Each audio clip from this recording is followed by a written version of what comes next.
How does faith figure into restoring the country? Find out. Hope.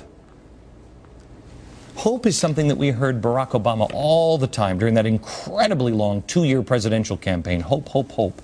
What he has delivered instead are lies, deception, secrecy, division. I mean, how can America have hope if we can't even hear the truth? I will tell you the truth on Saturday. Progressives have done such an effective job perverting charity over the years, it is stunning. There are millions of people who accept now that social justice comes from the government. It doesn't. It comes from individuals and God. But it's people like Wallace teaching us that that is the essence of the Bible. Are you then calling for the redistribution of wealth in society? Absolutely. Without any hesitation. That's what the gospel is all about. That is so ridiculous and so easily disproven. These are some of the things we're going to talk about on Saturday. What is real charity and where does it come from? Progressives have taken control of the conversation surrounding faith, hope, and charity, and they are perverting it. They have taken over our educational system. They've taken over everything. This weekend, join me as we start taking it back. It's first class at Beck University, if you will. And you're not going to get revisionist history. You're going to get the actual history. In order to restore America, we must first know what America was. We'll be covering that on Saturday. Our first stop of the American Revival Tour is in Orlando. The next stop is in Phoenix. It begins in Orlando at 10 a.m. in the morning. It's going to be a long day. Bring a piece of paper and a pencil, and there's going to be a lot of writing you're going to take away with this booklet. You leave with 150 pages of start your life as an evangelist for this country. Be an evangelist for the cause of America, the cause of freedom. Saturday, restore yourself, so you can help restore your friends, your families, and America. The American Revival Tour. Join me, please, this weekend in Orlando, Florida. Tickets are still available at glennbeck.com. I will see you there Saturday.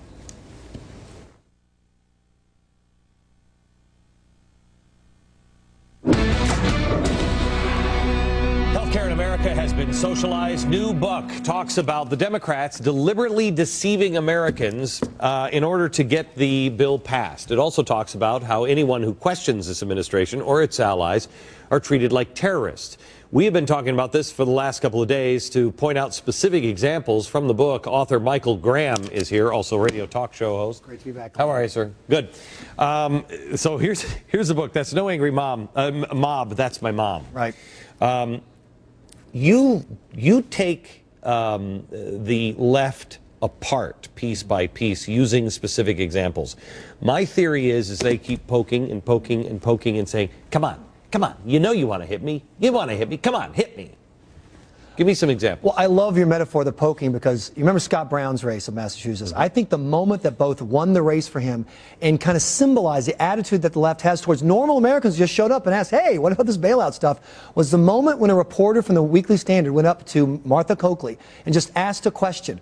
Explain us again your position on terrorism. Her direct answer was, next question. And then as she walked away, he tried to follow her. One of her handlers, a paid Democratic stooge and union guy, shoves the reporter to the ground. I believe we have the videotape. Can we play the videotape here?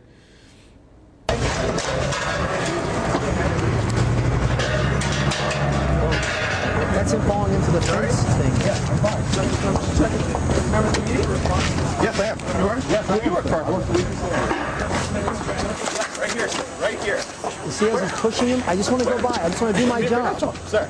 Now, who is, Michael, refresh my memory, who is the guy hassling the reporter there? He's a longtime Democratic activist who had worked for John Kerry in the past. And the entire story is in the book. And my point is that metaphor of, hey, what are you doing asking questions? You're not asking questions. Shove to the ground. Then you get up. Shove again. Shove again. Shove again. I think Nancy Pelosi marching through the protesters on the eve of the health care battle with that big mallet in her hand, she was asking for, she was saying yet again, just try, don't even look at me. I'm in charge here. Right. You people sit down and shut up. I was talking about it a couple of days ago. You have kids. If you discipline your kids or you spank your kids, the first thing when I got spanked as a kid, my father would hug me and he'd say, son, I'm sorry, but you have to learn this is for your own good.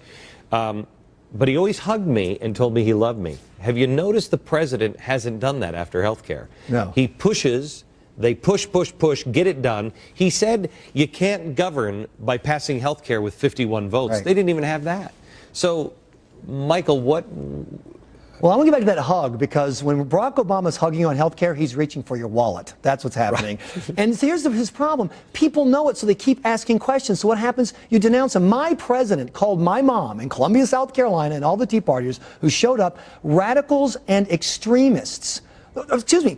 They're showing up at an event about the future of America. Sitting congressmen have called us evil mongers, hate mongers, brown shirts. Brian Baird compared us to the brown shirts. But what better way to shut up my nice little mom down in Columbia, South Carolina, than to tell her, you know, there's something wrong with you for asking these questions. Aren't you a hater?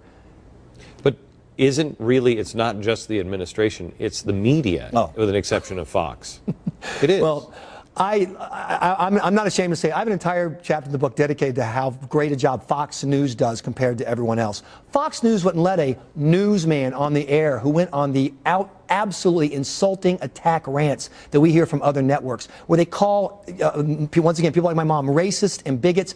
They have a regular guests on the other cable channels who say that Tea Partiers are mentally challenged, the racist teabaggers. That's not part of a debate. They're not trying to prove a point about how we're going to save money on cutting Medicare. This is about you have to shut up. You have to shut up now. So what happens? We get mad. We don't like being called racist. We don't like being insulted. We don't like being lied to. And then you're right, Glenn. Somebody somewhere gets so mad they do something stupid, and immediately the entire movement is attacked. It's a plan.